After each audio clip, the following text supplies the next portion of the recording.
Саламатсыңарбы, окуучулар? Мен силерди улуу жеңиштин 75 жылдык майрамы менен куттуктаймын. Ар бириңердин үй бүлөңөргө тынчтык жана бакыт каалайм. Эл башына күн түшсө, элин сактар эр чыгат дегендей, ар бириңер Кыргызстандын эр азаматтары, патриот, чыгаан, уул кыздардан болушуңарга тилектешмин.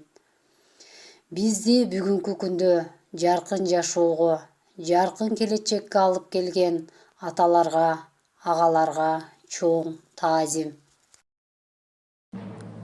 9 май жеңиш майрамы. Совет элинин эң ыйык, эң улуу майрамы. Анткени бул күнгө жетүү үчүн Совет эли 27 миллион адамынан ажыраган.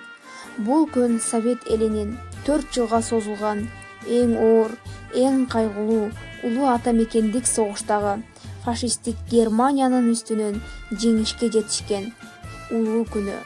1945 жылдын 8 майы күнү саат 22-ден 43 мүнөт өткөндө Берлин шаарына жакын Карл Хорст шаарына Вермахттын атынан генерал Кейпер, Кызыл армиянын маршагы Жуков жана анын союздаштарынын атынан катышкан Англиянын авиация маршалы Кадирдин катышуусунда Биротоло жана толук багынып берүү жөнүндөгү келишимине кол койгон. Бул мезгилде Москва шаарында 9 май кирип калган эле. Сталин ошол замат 9 майды жеңиш күнү деп жарыялаган.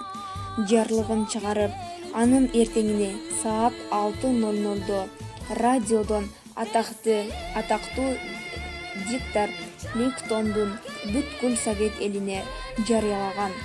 Бул күндөгү эң биринчи согуштун күнүн майрамдуу болуп көрбөгөндөй майрамдалган.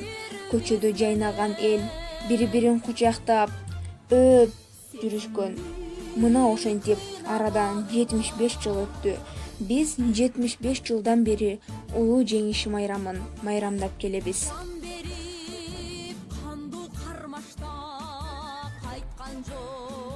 Аттанып барып айлынан келбеди көбү кайрылып, кан күйгөн улуу согушка жерене турду кайгырып. Кыйылып кылчың өмүрдө өлүмдөр менен коштолду, баласы келбей үйүнө. Энелер канча боздоду согуштун ошол карааны, алыстап улам баратат, а бирок такыр өчпөстөн жүрөктө калган каратак. Мекендин жалпы уулдары эскерип дайым турабыз, өзүңөр кылган эрдикке баш ийип таазим кылабыз. Кыйсыпыр кылган дүйнөнү эч качан согуш болбосун, асаба көккө желбиреп, жеңиштин туусу орносун.